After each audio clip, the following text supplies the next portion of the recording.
Hello and welcome to Juice with Justin.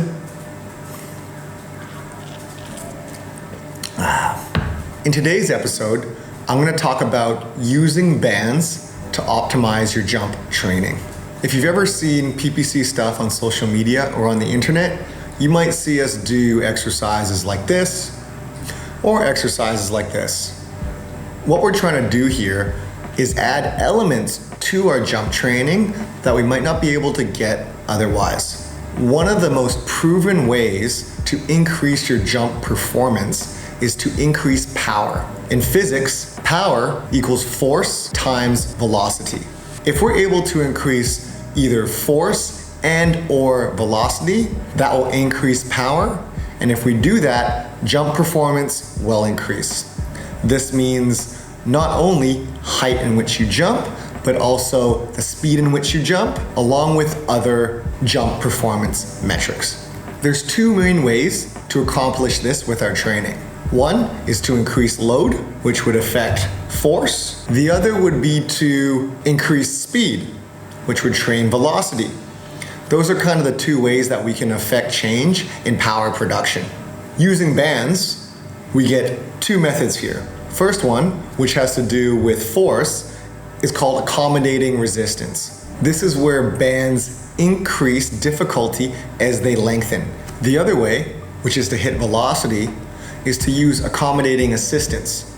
This is where the bands increase assistance as they lengthen, making a movement faster or easier.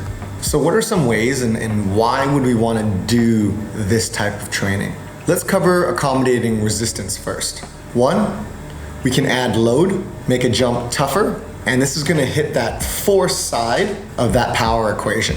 If we get that force number up, if we train that quality, we can increase power and potentially increase jump performance.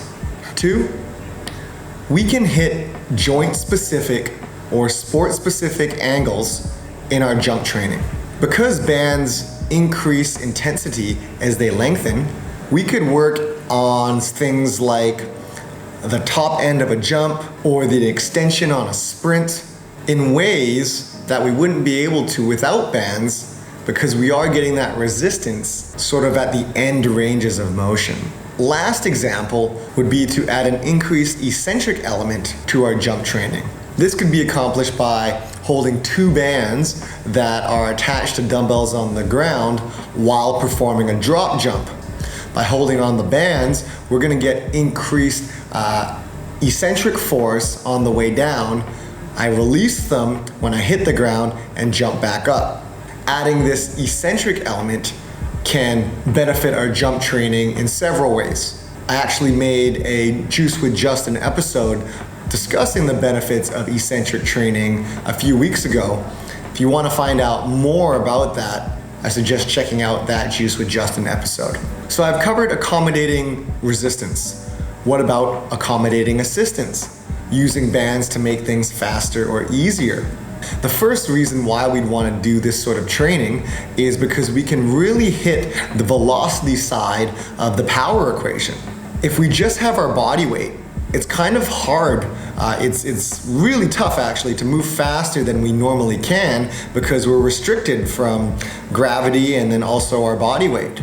If I use a band assistance in a squat jump, for example, I can hold that band. At the bottom of that squat jump, I'm gonna deload my body. I'm gonna weigh less than I normally do, and then have the potential to move faster than I would without the band. Therefore, I'm increasing that velocity and really training that velocity speed side of the equation in that power equation. Another reason why I might want to use band assistance is to learn how to do a more complex movement. For example, let's say we have a lunge jump, and sometimes you might have someone come in, they perform a lunge jump. At the bottom of that lunge jump, they're not really stable, they're losing their balance, they're wobbly, they can't really produce a lot of force into the ground. Maybe they're weak at that bottom position. Well, by using a band assist in a lunge jump, I can deload my body where I'm at its weakest, at the lowest position. Because I weigh less, it makes the exercise a little bit easier, and I can have better control of that bottom movement. learn the exercise faster, and increase my gains that way. So this kind of wraps up why we'd use band assistance and resistance in some of our jump training. Regarding sets and reps, at PPC, if we're doing low-level plyometrics, for example, something for the lower leg complex, pogos, low-level hops, something of that nature, we usually do in a range of 2 to 4 sets of 10 to 20 repetitions. Really depends on sort of what we're going for on the day, but with those lower level plyos, with the lower leg complex, we tend to bias higher repetition sets. When we're doing things like more intensive plyometrics, like big vertical jumps or horizontal power stuff, for example, like a banded squat jump or a banded broad jump, we might do something along the lines of 2 to 4 sets of 4 to 6 repetitions.